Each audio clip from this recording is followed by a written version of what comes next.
ओम शम शनिचराय नमः है। मैं हूं उर्वशी जैन और इस खास प्रस्तुति में आप सभी का हार्दिक अभिनंदन करती हूं। इस वक्त हमारे साथ इस कार्यक्रम के माध्यम से जुड़े हैं वो शख्स जिनके लिए ये दो पंक्तियां कहना चाहूंगी। ना किसी अभाव में जियो, ना किसी प्रभाव में जियो, ये जिंदगी है आपकी अपनी, बस अपने स्वभाव में जियो। अपने स्वभाव, अपनी मस्ती, अपनी धुन में रहने वाले एक ऐसे संत उत्कृष्ट आत्मा जो सिर्फ और सिर्फ जिनकी आंखों में यही नजर आता है कि आप लोगों का ज्यादा से ज्यादा कल्याण हो सके, भला हो सके, कैसे राष्ट्र में शांति हो, अमन में शांति हो, यही प्रयास रहता है उनका। शनिधाम ट्रस्ट हो या 700 से अधिक बच्चियों का स्कूल चलाना हो, गरीब कन्याओं का विवाह करवाना हो, गरीबों में मुफ्त अनाज बांटना हो, बेजुबानों को, गैयों को जो लावारिस घूमती हैं सड़कों पर, उन्हें आश्रय देकर उन्हें भोजन की व्यवस्था देनी हो, किसी भी तरह से कहीं भी उनके दिल में इतनी करुणा है, जहां तक हो सके वो हर जीव की इस रहने वाले संसार पर मदद करने का ही प्रयास करते हैं। हम नमन करना चाहेंगे none other than Shri Shri 1008 महामंडलेश्वर परमहंस स्वयं दाती जी महाराज का। बाबा जी, आपके कमल चरणों में कोटि कोटि नमन है, नमो नारायण, अभिनंदन है।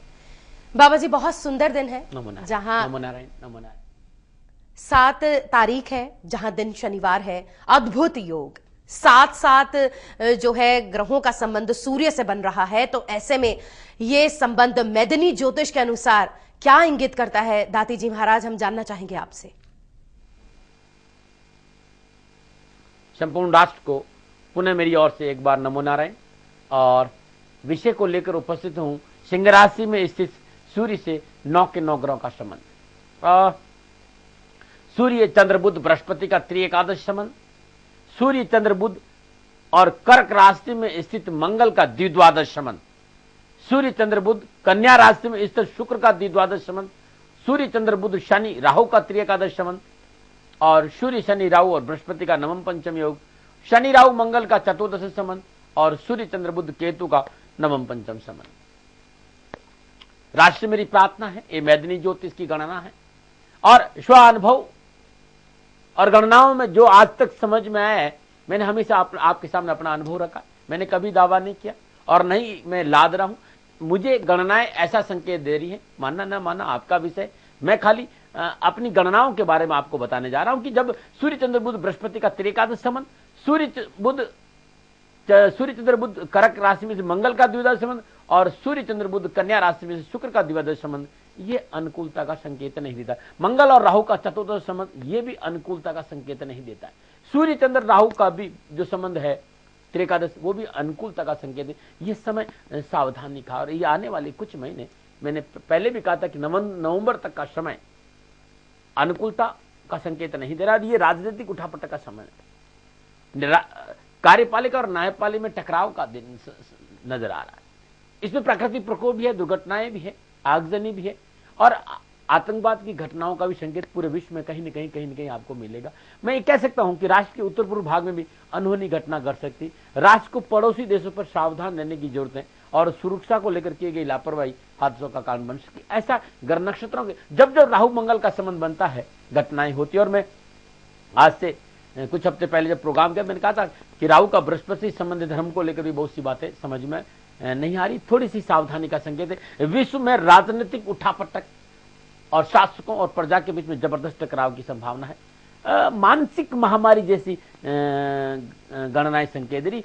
जो मानसिक अवस्था है वो इस समय बड़ी विचलित होगी और इस समय सभी को संतुलन बनाए रखना बहुत जरूरी, अन्यथा दुर्घटनाओं का संकेत है। ये मैं कह सकता हूं कि पानी वाली सुनामी या आगजनी या रेल या हवाई दुर्घटनाएं ये है, लेकिन जो मानसिक महामारी नजर आ रही है, जो एक मन की जो एक विचित्र स्थिति, क्योंकि राहु मंगल बृहस्पति और सूर्य और राहु का और शनि का जो इस तरह में जिस तरह के, क्योंकि सारे के सारे ग्रह त्रिएकादश है या द्विद्वादश है, तो ये संबंध अनुकूलता का संकेत नहीं दे। अपराधों में वृद्धि होगी, अस्थिरता का माहौल होगा। ये ज्योतिषीय गणना है, सेकंड ओपिनियन आपका अधिकार है, लेकिन ये ज्योतिषीय गणना इस समय जो विश्लेषण नजर आ रहा है, सावधानी अपेक्षित है। राष्ट्र में सबको सोचना पड़ेगा, सीमाओं पर सावधानी बरतनी पड़ेगी और इस समय शासन और प्रजा में समन्वय बहुत जरूरी है। जहां तक मार्केट का मामला है, बहुत ही अलग एक विचित्र अवस्था मार्केट की रहेगी। कब बढ़ जाए कब घट जाए कोई पता नहीं चलेगा और रुपया अपनी पूरी ताकत लगाएगा डॉलर से लड़ने की। तकनीकी के क्षेत्र में सफलता जरूर, लेकिन फिर भी मैं कहना चाहता हूं कि यह समय सावधानी का है। ये मेरा अनुभव है आगे हरी इच्छा, प्रभु से बड़ा कोई नहीं होता, मैं अल्पज्ञ हूं, प्रयास कर सकता हूं, मेरा फर्ज है कि मैं जितना जानता हूं आप तक बांटूं, मैं न सर्वज्ञ हूं न देवज्ञ हूं, शोध मेरा है, ऐसा मैंने देखा, वो आपके सामने रखा, मानना न मानना आपका काम है, नमो नारायण। बहुत बहुत शुक्रिया दाती जी महाराज। अपने दर्शकों को बता दें, लगातार ये आने वाला 1 घंटा स्वयं दाती जी महाराज हमारे साथ इस चैनल के माध्यम से जुड़े हुए हैं। आप उनसे जुड़ सकते हैं, डायरेक्ट अपनी मन की बात, अपना दुख, अपनी समस्या उनके समक्ष रखकर उसका समाधान ले सकते हैं। इसी कड़ी में बाबा जी हम पहली कॉल लेना चाहेंगे, कृष्णा जी की हिसार से हैं। नमो नारायण, आप डेट ऑफ बर्थ की डिटेल्स दे सकती हैं। नारायण गुरु जी, नमो नारायण। बाबा जी सुन रहे हैं आपको। हाँ जी, मैंने ना व्रत के बारे में पूछना था। शनिवार के जो व्रत होते हैं, क्या ये लेडीज रख सकती हैं, और इसको रखने की कैसे विधि है भी, इसमें क्या कैसे पूजा करते हैं, और नमक वगैरह लेते हैं या नहीं, क्या, ये पूछना था। बहुत सुंदर आपने प्रश्न किया है। कृष्णा जी जानना चाहती हैं दाती जी महाराज, क्या स्त्रियां शनिवार के व्रत रख सकती हैं, नमक लेने का प्रावधान है, पूजन विधि क्या होती है? यत्र नार्यस्तु पूजन्ते रमन्ते तत्र देवता, या देवी सर्वभूतेषु मातर रूपेण संस्थिता, नमस्तस्यै नमस्तस्यै नमस्तस्यै नमो नमः। और सर्वमंगल मांगल्ये शिवे सर्वार्थसाधके शरण्ये त्र्यंबके गौरी नारायणी। माताएं ये पूजा को वंचित रख दिया जाए तो मैं कई बार कहता हूं, जिस मंदिर में नारी को प्रवेश नहीं, वो मंदिर नहीं शमशान है। और इस अनर्गल प्रलाप से संपूर्ण राष्ट्र को बचना चाहिए, धर्माचार्य को बचना चाहिए, और साधु संत और पुजारियों को बचना चाहिए। जिस मंदिर में नारी का प्रवेश रुक जाता वो मंदिर हो नहीं सकता, मैं उसे शमशान कहता हूं। और भगवान शनि और महादेव और भगवान हनुमान जी की आराधना, आप सोचते सही, स्वयं अपने पिता श्री का विरोध करने में चले गए थे शनिदेव भगवान, और हनुमान जी ने मां के लिए क्या क्या नहीं किया। उस मां को पूजा से रोकना ये जघन्य अपराध है, घोर अपराध है, और मैं इसके साथ कभी खड़ा नहीं होता हूं। माते से मैं कहना चाहता हूं कि नारी को संपूर्ण पूजाओं में अधिकार है, और जिस पूजा में नारी सम्मिलित नहीं होती है मैं उसे पूजा नहीं मानता हूं, पाखंड मानता हूं। तो नारी को किसी पूजा से रोका नहीं जाना चाहिए। शनिवार दिन व्रत रखना चाहिए, भूमि सहन करते, नमक नहीं लिया जाता है, अच्छा रहता है। और एक सप्ताह में एक दिन नमक नहीं लेना वैज्ञानिक दृष्टिकोण से भी बड़ा अच्छा माना जाता है। तो पूजा की विधि यह है, सुबह उठिए, नित्य कर्म स्नान उपरांत भगवान सूर्य को जल देने के बाद भगवान शनिदेव का ध्यान करते हुए शनिदेव की मूर्ति का स्पर्श करने के बाद व्रत का संकल्प लें। दिन भर जैसी आपकी शारीरिक अवस्था है उस हिसाब आप जल के साथ रह सकते हैं, दूध ले सकते हैं, चाय ले सकते हैं, या आप खाली जल के साथ रहे तो भी अच्छा है। शाम के समय उड़द की कोई न कोई वस्तु जरूर बनाए भोजन में। भगवान शनिदेव को भोग लगाने के बाद, गरीब और निधन व्यक्ति को भोजन कराने के बाद आप स्वयं अपना व्रत खोले, भूमि सहन करे। नीलांजनम क्षमाभासम रविपुत्रम यमाग्रजम छायामार्तम संभूतम तम नमामि। इस मंत्र का जाप करके भगवान शनिदेव का ध्यान करके अपना व्रत खोले, शनि भगवान आपकी इच्छा जरूर पूरी करेंगे। और मैं बहुत जल्दी, या यूं कह सकता हूं 22 और 23 ये 2 तारीखें हैं जहां रोहतक और हिसार में रहूंगा। 22 को रोहतक है और 23 को हिसार में हूं। मेरा बहुत दिल था यहाँ आने का, और मैं आप लोगों के बहुत जल्दी आपके सामने रहूंगा। वास्तव में भी हम, क्योंकि रोहतक और हिसार से मेरे पास बहुत मेल है, बहुत कॉल है। मैं व्यापारी नहीं हूं, आप लोग अच्छी तरह जानते हैं। मेरा मन है चैनल के माध्यम से आपसे मिलूं। वहां पर रोहतक और हिसार के जो भी लोग मेरे से मिलना चाहते हैं, वो लोग वहां के जो लोकल अखबार है, मैं कहाँ प्रोग्राम होगा, कैसे प्रोग्राम हो, लेकिन 22 और 23, 22 को रोहतक और 23 को हिसार में देवादिदेव शनिदेव का संदेश लेके आ रहा हूं। शनि शत्रु नहीं मित्र है, शनि भाग्य विदाता है, शनि कर्म के दाता, संपूर्ण आनंद और समग्रता का प्रतीक है शनि।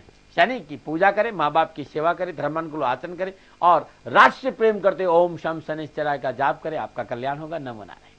बहुत बहुत शुक्रिया दाती जी महाराज। अधिक जानकारी के लिए नंबर्स नीचे स्क्रॉल पर हैं, यदि आप बाबा जी के दर्शन रोहतक या हिसार में करना चाहते हैं। अगली कॉल लेंगे, हमारे साथ मनोज जी हैं फतेहाबाद से।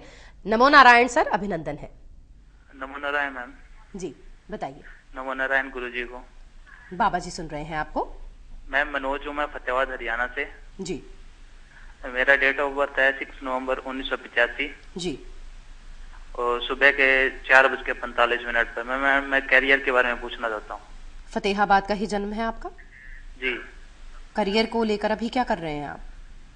अभी फिलहाल मैम कुछ नहीं कर रहा, स्टडी कर रहा था। हाँ, कौन सी स्टडीज, कौन सा सब्जेक्ट, कौन सी स्ट्रीम के साथ पढ़ रहे हैं? बैंकिंग की तैयारी कर रहा हूँ मैं। बैंकिंग की कर रहे हैं, यानी कॉमर्स के स्टूडेंट्स थे? जी मैम। जी। बाबा जी जानना चाहते हैं ये आगे इनका करियर कैसा रहेगा। फिलहाल ये बैंकिंग की तैयारी कर रहे हैं। माते न तो मुझे डेट ऑफ बर्थ सुनाई दिया है, न इनका जन्म न जन्म, ऐसा मुझे कुछ भी सुनाई नहीं दिया। जी बाबा जी, मैं जरूर बताऊंगी आपको। 6/11/1985 4:45 जो है सुबह का जन्म है, फतेहाबाद हरियाणा का जन्म है, 6 नवंबर 1985। जी, और ये जानना चाहते हैं इनका करियर 1985 जी।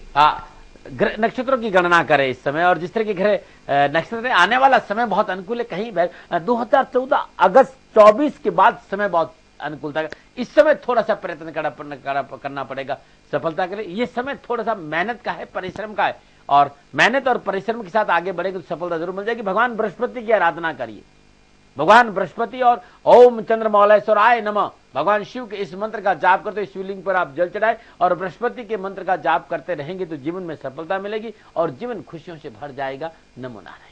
शुक्रिया दाती जी महाराज। और चलिए अब वक्त आ गया है होरा शास्त्र के अनुसार सूर्य का जो 9 के 9 ग्रहों से संबंध स्थापित हो रहा है, क्या असर दिखाएगा आम व्यक्ति के जीवन पर। 12 राशियों की चर्चा आरंभ करते हैं। बाबा जी, शुरुआत करेंगे पहली 3 राशियों के साथ, मेष, वृषभ और मिथुन राशि के जातकों के लिए। जानना चाहेंगे हम आपसे। मैदनी ये कहती है, जो मैंने आपको बताया, कि ये समय बड़ी सावधानी का है, बड़ी मानसिक अस्थिरता नजर आ रही है, राजनीतिक उठापटक है, सीमाओं पर सावधानी की आवश्यकता है, हलचल और राष्ट्र को बड़ा मजबूत रहना पड़ेगा। जो सुरक्षा की अंतिम पंक्ति, उसे भी सावधान रहना पड़ेगा, चूक नहीं हो, इस पे ध्यान देना। ऐसे ही होरा शास्त्र क्या कह रहा है, मैं इसमें बात कर रहा हूं। होरा शास्त्र के अनुसार मेष राशि वालों का ये समय थोड़ा सा तकलीफ वाला नजर आ रहा है निजगत कर्मों की वजह से। मिथुन मेष राशि वालों, अनावश्यक समस्याओं का सामना करना पड़ेगा, कारोबार में उठापटक है, अनावश्यक खर्चे हैं, स्वास्थ्य संबंधी समस्याओं का सामना करना पड़ सकता है, वाहन आदि की दुर्घटना का योग भी नजर आ रहा है। इसलिए मेष राशि वालों ये एक महीना थोड़ी सी सावधानी बरतें।